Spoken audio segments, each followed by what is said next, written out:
I want you to imagine that you've just sat down at a restaurant for a dinner out with your family. Now imagine that the waiter came to the table, introduced himself, and then announced what you would be having for dinner. How would you react? You'd probably be shocked, right? And you'd probably object. No, I'm not having the steak because I'm a vegetarian.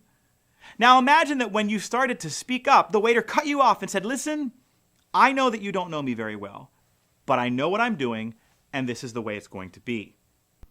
At that point, you're out of there, right? I mean, you're gone.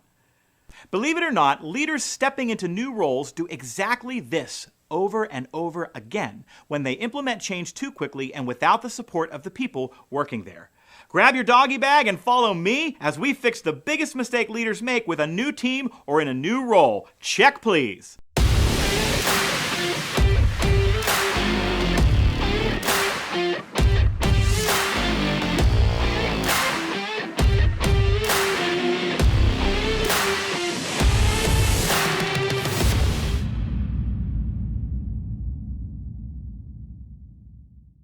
To make sure you never miss a piece of content, visit joemull.com and subscribe. I'm constantly baffled when leaders step into a new role and attack change immediately. While there are some circumstances where this is necessary, most of the time it creates some problems.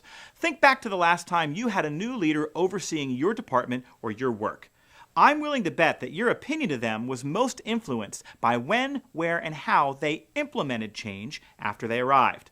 When a leader with little institutional memory or knowledge arrives and starts changing things immediately, it's going to spook the crap out of people. Change removes perceptions of stability, competence, and predictability, which in turn leads their performance to be driven by fear rather than by purpose.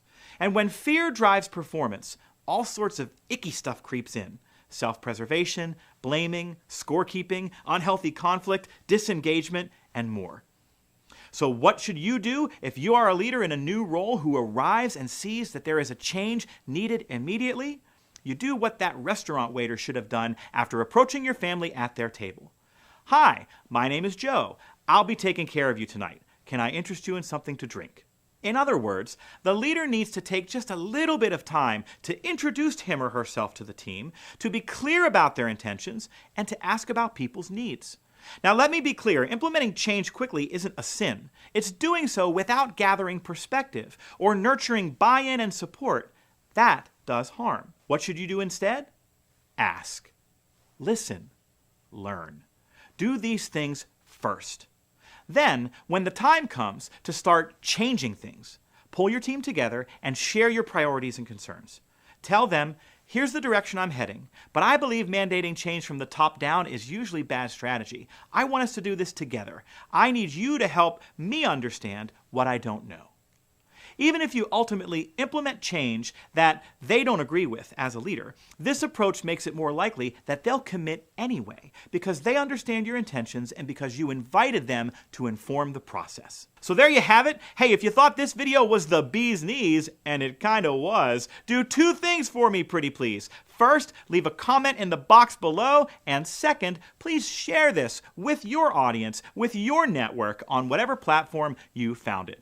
Thanks for watching. See you next time.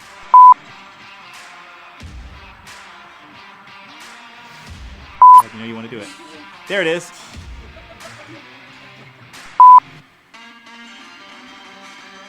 All right, I'll read this and then you can pick the scroll back up. All right, here we go.